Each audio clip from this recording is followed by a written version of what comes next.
तो आदाब, सलाम, गुड इवनिंग। उम्मीद है आप सब लोग अच्छे होंगे, अपना और अपनों का ख्याल रख रहे होंगे। बहुत से लोग ये सवाल पूछते हैं और बहुत से लोगों के मन में यह ख्याल होता है कि दुनिया में आज तक कोई परफेक्ट मर्डर हुआ है या कोई परफेक्ट कत्ल हुआ है। तो दुनिया में ऐसे बहुत सारे केसेस हैं जिनकी पहेली को आज तक पुलिस सुलझा नहीं पाई है, जिनका कातिल आज तक पकड़ा नहीं गया है। ज्यादा दूर जाने की जरूरत नहीं है। आरुषि केस, आरुषि का कातिल जो है वो आज तक पकड़ा नहीं गया है। आरुषि का केस जो हुआ था वो 2008 में हुआ था और अब करीब करीब उसको 17 साल तो हो गए, लेकिन आज तक उसका कातिल पकड़ा नहीं गया है। तो हम वो एक परफेक्ट मर्डर ही कहलाएगा। पुलिस आज तक उसकी पहेली को सुलझा नहीं पाई। हाँ, आगे सुलझ जाए तो अलग बात है। और भी ऐसे बहुत सारे केसेस हैं, हजारों हैं, सैकड़ों केसेस ऐसे हैं कि जिनको आज तक पुलिस सुलझा नहीं पाई है, जिनमें कातिल आज तक पकड़ा नहीं गया है, जिनमें आज तक कातिल का खुलासा नहीं हो पाया है। तो वो सारे केसेस जो हैं वो भी परफेक्ट मर्डर की कैटेगरी में आएंगे। जिनका खुलासा नहीं हुआ है उन सबको परफेक्ट मर्डर ही कहेंगे। परफेक्ट मर्डर यानी मतलब एक ऐसा कत्ल जिसमें कातिल ने एक ऐसा प्लान बनाया हो, एक ऐसी साजिश रची हो, ऐसी प्लानिंग की हो कि पुलिस उस प्लानिंग की पहेली को सुलझा ही ना पाई। आज की कहानी भी 14 अक्टूबर से पहले तक एक परफेक्ट मर्डर की कहानी थी, लेकिन 14 अक्टूबर को ये परफेक्ट मर्डर की कहानी का राज खुल जाता है और कातिल पकड़ा जाता है। ये कहानी है बेंगलुरु की। बेंगलुरु में डॉक्टर महिंद्रा रेड्डी की 24 मई 2024 को डॉक्टर कृतिका नाम की एक लड़की से शादी होती है। शादी बड़ी धूमधाम से हुई थी और शादी से पहले एक प्री वेडिंग शूट भी हुआ था। मैं ये शूट आपको इसलिए दिखा रहा हूं ताकि आप इस शूट को देख करके इस भ्रम में ना रहें कि वीडियो में ये जो कुछ चल रहा है कि इसमें सब कुछ अच्छा चल रहा है, क्योंकि जब ये शूट हो रहा हो तो पता नहीं किसके दिमाग में क्या चल रहा हो। हमारे सामने एक केस है भी ऐसा, सोनम केस, इंदौर वाली के शादी हो रही है और उधर सोनम पहले ही साजिश रच चुकी थी, इधर फेरे हो रहे हैं और उसके दिमाग में कुछ और चल रहा है। तो शादी से पहले ये प्री वेडिंग शूट हुआ। डॉक्टर महिंद्रा रेड्डी और डॉक्टर कृतिका रेड्डी की बेंगलुरु में बड़ी आलीशान तरीके से, बड़ी धूमधाम के साथ शादी हुई। दोनों के घर वालों की मर्जी से शादी हुई। शादी में बड़े बड़े मेहमान आए, बड़े बड़े लोग आए। तो शादी बड़ी धूमधाम से हुई और सब कुछ सही चल रहा था। शादी के बाद में डॉक्टर महिंद्रा रेड्डी जो होते हैं वो एक गैस्ट्रोलॉजिस्ट, एक डॉक्टर हैं। अब दोनों ही डॉक्टर हैं। डॉक्टर कृतिका रेड्डी जो होती हैं वो भी एक डॉक्टर हैं, स्किन की डॉक्टर। तो शादी हो जाती है, दोनों नए बंधन में बंध जाते हैं। वक्त बीत जाता है, कुछ वक्त बीतता है तो लगभग शादी को 1 साल पहले की ही ये शादी है। तो अब डॉक्टर जो कृतिका होती है, डॉक्टर कृतिका रेड्डी, वो अपना एक क्लिनिक भी खोलने वाली थी, स्किन और स्कैल्प के नाम से। तो डॉक्टर कृतिका जो होती है वो अपने क्लिनिक को लेकर के बड़ी खुश थी। पैसा, परिवार, सब कुछ अच्छा था, तो पैसे वगैरह की भी कोई टेंशन नहीं थी। तो डॉक्टर कृतिका बड़ी खुश थी, घर वाले बड़े खुश थे, परिवार वाले भी खुश थे। लेकिन इसी दरमियान में होता यूं है कि 21 अप्रैल को डॉक्टर कृतिका के पेट में अचानक से दर्द होता है। डॉक्टर कृतिका को गैस की प्रॉब्लम थी और भी कई सारे हेल्थ इश्यूज थे।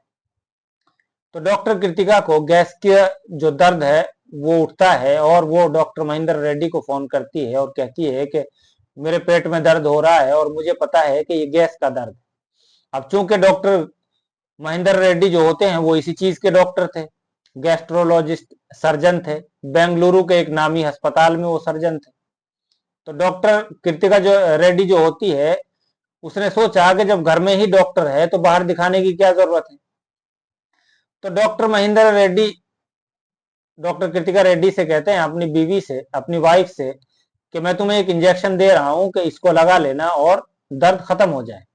अब 21 अप्रैल की ये बात थी। डॉक्टर कृतिका रेड्डी वो इंजेक्शन लगाती है और दर्द, एहसास खत्म हो जाता है, नींद आ जाती है और डॉक्टर कृतिका रेड्डी वो सो जाती है। अब दर्द का एहसास खत्म हो गया था। 22 अप्रैल की तारीख आती है। 22 अप्रैल को भी दर्द उठता है और डॉक्टर कृतिका रेड्डी जो होती हैं वो फिर से अपने हस्बैंड, अपने पति को फोन करती है। तो फिर से डॉक्टर महेंद्र रेड्डी जो होते हैं वो अपनी पत्नी को कहता है कि जो इंजेक्शन मैंने तुम्हें दिया था उसमें से एक खुराक और ले लो, दर्द खत्म हो जाए, ठीक हो जाओ। तो डॉक्टर कृतिका रेड्डी जो होती हैं वो फिर से उसी इंजेक्शन में से एक खुराक और ले लेती हैं, एक डोज और ले लेती हैं। तारीख आ जाती है 23 अप्रैल की। अब दर्द खत्म हो गया था, लेकिन 23 अप्रैल को डॉक्टर कृतिका की तबीयत अचानक से खराब हो जाती है। डॉक्टर रेड्डी जो होते हैं वो आनन फानन में घर आते हैं, लेकिन वो देखते हैं और कुछ ही देर के बाद डॉक्टर कृतिका की तबीयत वो ठीक हो जाती है।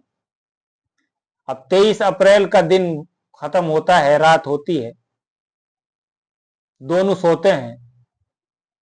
24 अप्रैल की सुबह जब 24 अप्रैल की सुबह जब होती है तो डॉक्टर महेंद्र रेड्डी जो होते हैं वो अपने मदर इन लॉ और अपने फादर इन लॉ को फोन लगाते हैं और कहते हैं कि मैं सुबह जब उठा तो मैंने कृतिका को उठाने की कोशिश की, लेकिन उसके जिस्म में कोई हरकत नहीं हो रही।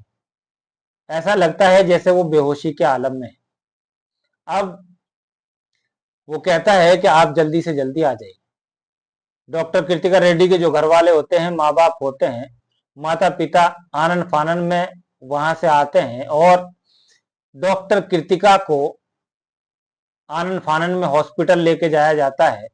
डॉक्टर चेक करते हैं और चेक करने के बाद में डॉक्टर कहते हैं कि शी इज नो मोर, यानी डॉक्टर कृतिका रेड्डी जो होती है उसकी मौत हो चुकी थी। डॉक्टरों ने डॉक्टर कृतिका को डेथ डिक्लेयर कर दिया था। लेकिन अब बात यह है कि हॉस्पिटल में जो है डॉक्टरों ने की देखभाल में वो सारी चीज हुई थी, तो हॉस्पिटल में सारी चीजें हुई थी। तो अब पोस्टमार्टम की बात आती है तो डॉक्टर महेंद्र रेड्डी जो होते हैं वो कहते हैं क्या मुझे पता है कि मेरी बीवी को क्या हेल्थ इश्यूज थे, तो इसलिए अब क्या हम चीर फाड़ करवाएंगे, इसलिए पोस्टमार्टम की कोई जरूरत नहीं। और इसी को लेकर के वो अपने मदर इन लॉ और फादर इन लॉ को भी इस बात पर कन्विंस कर लेता है, उनको मना लेता है कि हमें पता तो है कि कृतिका को क्या हेल्थ इश्यूज थे, तो अब चीर फाड़ क्या करवाना। तो डॉक्टर कृतिका रेड्डी के जो माँ बाप होते हैं वो भी मान जाते हैं। लेकिन जो डॉक्टर महेंद्र रेड्डी की जो सिस्टर इन लॉ होती हैं, यानी कृतिका रेड्डी की बहन जो होती है, वो भी मेडिकल लाइन से थी। वो कहती है कि नहीं, पोस्टमार्टम तो होना ही चाहिए।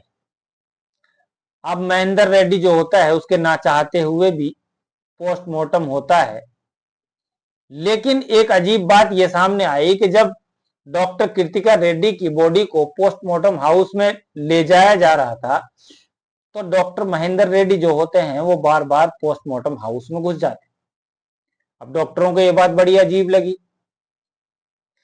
कि वो तो बात ठीक है कि भाई डॉक्टर महेंद्र रेड्डी एक डॉक्टर हैं, वो भी एक सर्जन थे, लेकिन बात यहां अलग थी कि पोस्टमार्टम के जो डॉक्टर होते हैं वो अलग होते हैं। डॉक्टरों ने कई बार समझाया, कई बार बाहर भी निकाला, लेकिन डॉक्टर महेंद्र रेड्डी बार बार पोस्टमार्टम हाउस में घुस जाए और डॉक्टर उन्हें बार बार बाहर निकाले। अब यहाँ इधर एमएलसी भी रिपोर्ट हो चुकी थी, यानी मेडिकल लीगल कंप्लेंट जो होती है, तो पुलिस केस भी बन चुका था। पुलिस आती है तो डॉक्टर जो होते हैं पोस्टमार्टम के जो डॉक्टर होते हैं वो ये सारी चीजें बताते हैं पुलिस वालों को। पुलिस को भी ये बात अजीब लगती है, तो पुलिस डॉक्टर महेंद्र रेड्डी को हड़काती है। उसके बाद में पोस्टमार्टम होता है और पोस्टमार्टम के बाद बॉडी घर वालों को सौंप दी जाती है और डॉक्टर कृतिका रेड्डी जो होती है उसका अंतिम संस्कार कर दिया जाता है। उसके बाद में पोस्टमार्टम रिपोर्ट आती है और पोस्टमार्टम रिपोर्ट में कोई ऐसी खास बात, कोई ऐसी नई बात नहीं आई थी कि किसी अजीब तरीके से कि ये मौत अबनॉर्मल है, ये मौत नॉर्मल नहीं है। पोस्टमार्टम रिपोर्ट में ये बात आती है कि जो ग्राउंड लेवल पर जो डॉक्टर कृतिका रेड्डी को हेल्थ इश्यूज थे, यानी गैस की प्रॉब्लम थी, बीपी की प्रॉब्लम थी और भी कई सारे हेल्थ इश्यूज थे, तो वही सारे बातें पोस्टमार्टम रिपोर्ट में आती। अब धीरे धीरे वक्त बीतता है, डॉक्टर कृतिका के घर वाले होते हैं, माता पिता, वो भी अपनी जिंदगी में मशगूल हो जाते हैं, अपनी जिंदगी में व्यस्त हो जाते हैं, मसरूफ हो जाते हैं। और इधर डॉक्टर महेंद्र रेड्डी भी अपनी बीवी से गम से उभरने के लिए वो भी अपनी जिंदगी में अब आगे बढ़ जाता है। वक्त बीतता है, 6 महीने बीत जाते हैं। तारीख आती है 13 अक्टूबर की। तो 13 अक्टूबर को जो डॉक्टर कृतिका की विसरा रिपोर्ट होती है वो आती है, और जब विसरा रिपोर्ट जो आती है तो जब पोस्टमार्टम होता है तो विसरा का सैंपल डॉक्टर ले लेते हैं और उसको लैब में भेजते हैं चेक करने के लिए, जांच करने के लिए। तो अमूमन तो होता यह है कि विसरा की जो रिपोर्ट होती है कि इमरजेंसी केसेस में विसरा की रिपोर्ट ज्यादा से ज्यादा 20 दिन के अंदर, और ज्यादा ही अगर देर हो तो 1 महीने के अंदर आ जाती है। लेकिन अब इस केस में यह था कि पोस्टमार्टम रिपोर्ट में भी ऐसा कुछ नहीं आया था, तो घर वालों का भी ध्यान उस तरफ नहीं गया, पुलिस का भी ध्यान उस तरफ नहीं गया, और डॉक्टर महेंद्र रेड्डी जो है वो तो बिल्कुल निश्चिंत थे ही। उन्हें कोई ज्यादा लेना देना था नहीं विसरा रिपोर्ट से, और घर वाले भी लगभग विसरा की रिपोर्ट को भूल चुके थे। तो इसलिए इस रिपोर्ट को आने में 6 महीने लग गए। 6 महीने के बाद 13 अक्टूबर को विसरा की रिपोर्ट आती है, और विसरा की रिपोर्ट में जो मेंशन था, जो लिखा हुआ था, वो बड़ा शॉकिंग था। जब उस रिपोर्ट को, विसरा की रिपोर्ट को कृतिका रेड्डी के घर वाले जब देखते हैं तो उनकी आंखें फटी के फटी रह जाती हैं, और वो एक अजीब तरह का उनको शौक लगता है, क्योंकि उस विसरा की रिपोर्ट में जो मौत की वजह लिखी थी वो एनेस्थीसिया के ओवरडोज की वजह से थी।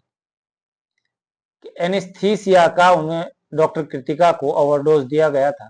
अब एनेस्थीसिया जो होता है वो अक्सर उस मरीज को दिया जाता है जिसकी कोई बड़ी सर्जरी होनी हो, बड़ा ऑपरेशन होना हो, तो उसे बेहोश करने के लिए ये एनेस्थीसिया का इंजेक्शन दिया जाता है, और वो भी एक लिमिटेड क्वांटिटी में। लिमिटेड क्वांटिटी होती है कि उसके मरीज के वेट के हिसाब से, कद के हिसाब से उसे ये डोज दिया जाता है कि, क्योंकि अगर ज्यादा डोज दिया गया तो कहीं पूरी जिंदगी के लिए वो बेहोशी में ना चला जाए। तो अब बात यह है कि डॉक्टर कृतिका रेड्डी जो होती है उसका कोई, ना तो कोई ऑपरेशन हुआ था, ना कोई सर्जरी हुई थी, और डॉक्टर कृतिका रेड्डी जो होती है वो हॉस्पिटल भी नहीं गई थी। तो उन्हें ये एनेस्थीसिया का डोज दिया किसने?